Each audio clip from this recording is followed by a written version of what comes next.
And if you criticize them, then apparently you're MAGA. That's what John Fetterman said today. I have the video if you all want to watch it. He's still on it. Oh my god. Oh, he's not stopping. He's still very much. He brought this for message genocide. to the best place to hear it. Morning Joe. Right. Oh, nice. Oh Lord. Of course they had him on. Yeah. Finally, he's getting some coverage. And the president is going to win here in Pennsylvania. And I've always believed that whoever wins Pennsylvania is going to be the next president as well, too. And this is going to be, it's going to be difficult.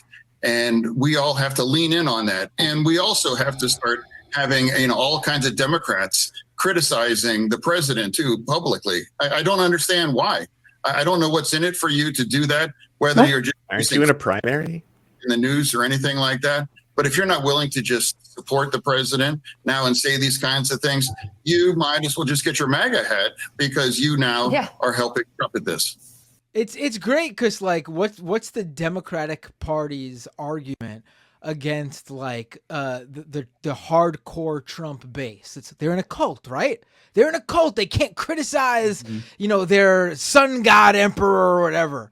But here you have John Fetterman on TV going, if you criticize Joe Biden, you might as well just go get your MAGA hat. I mean, that's, of course, not cult-like behavior. We can't criticize Joe Biden, apparently.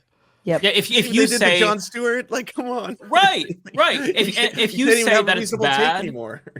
no, absolutely no criticism is acceptable. Even if you say, hey, Biden doing the Remain in Mexico policy is literally a Trump era policy. Apparently, you're MAGA now. Don't go MAGA. No, that's MAGA. Like, it's just, it's such culty behavior. And I hate that. So there was articles about Jon Stewart both siding the situation, which he did not do. And then Mary Trump hit back after he responded. And it's just like, girl, you're grifting. Stop. We have to be able to criticize the president, especially if he's aiding and abetting a genocide. If you can't criticize that, then if he's too weak to where any amount of criticism is going to sink his chances, I'm sorry, he shouldn't have ran then. It's also worth noting, those people are the most, like when it comes to actually getting people out to vote, people like Jon Stewart are going to be the ones that have the power to be able to do something like that because they're actually trustworthy, because they're willing to recognize the faults of Joe Biden. If you are simply blind and repeating Democratic talking points, who are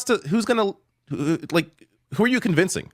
Like the people that you want, if you actually want to encourage people out to vote, then the people criticizing Biden are the ones doing the best. In Michigan, for example, they're trying to, or they're Tlaib and Andy Levin, former representative, are both putting forward the initiative to vote uncommitted. Uncommitted in the primary, and they're doing it because they are trying to warn the administration. They're trying to warn the Biden campaign that you are not going to win the election if you continue down this same strategy by supporting everything Israel is doing. They are doing it to the benefit of Joe Biden.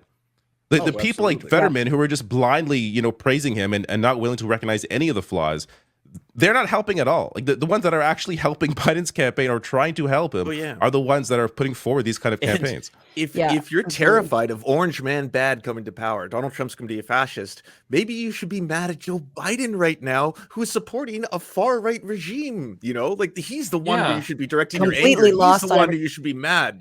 Everyone's like, oh, but what about the undecided voters? I tell you, I'm really mad about them. It's like, yeah, okay, let them decide, but let the president stop supporting this, because that's what's really fucking with everybody. We should be able to hold the president accountable for this. I know people are like, oh, if we're gonna, I get it. And that's why I said, I understand why people are where they are when it comes to trying to figure out who to vote for, but understanding like our sitting president right now is supporting genocide. We gotta be able to call a thing.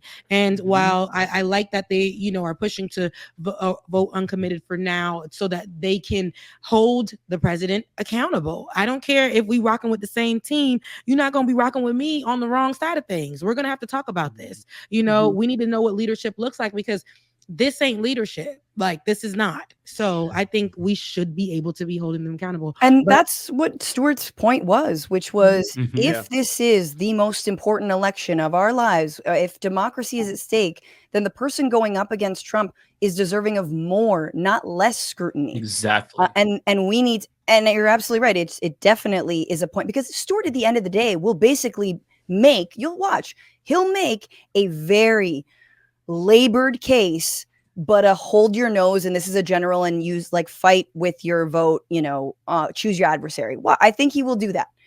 if Biden remains the nominee, because later in the week, Ezra Klein and Nate Silver both like basically Stuart Rand ran cover for them, and they were like, I think Biden should drop out. Like both of them said that. And yet they're not being accused of like both sidesing anything. No, they're fucking, like beloved pundits of the centrist Democratic class. You've lost Nate Silver. Something. Yeah. Seriously. Come on, Democrats. Truly. That's incredible. Smell the paint, please. That's Truly, not and Yeah. David Axelrod and everybody. So Yeah. I'm actually really holding my breath for this year. I think it's going to be wild. Like I think the only thing that gives me pause is I do think August is a long time away. The convention is a long time away for Democrats. But I feel like a lot's going to change. Like I truly, I'm not like, and I do think, I was talking to Dave Weigel on my show, The Bitchwation Room. Everyone, hope you're subscribed at Franny Fio. And he was saying like Biden didn't give a shit about the protests, doesn't really give a shit about the internal, dissent. But the one way to get to him, it seems, is with something like this Listen to Michigan uncommitted vote.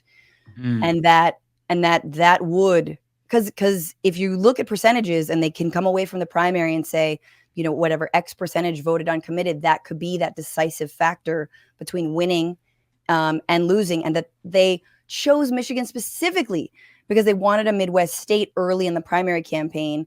And it just so happens to be the state with like a concentration of Arab American and Muslim voters. And so they fucked themselves. And again, the people of Palestine. But so we will see. Like I am very curious, and people are making phone calls tonight. Like people are really out there getting people to, write in uncommitted. But if it's the only thing that gets to this Zionist, because he's a Zionist, yeah, I mean, we'll see.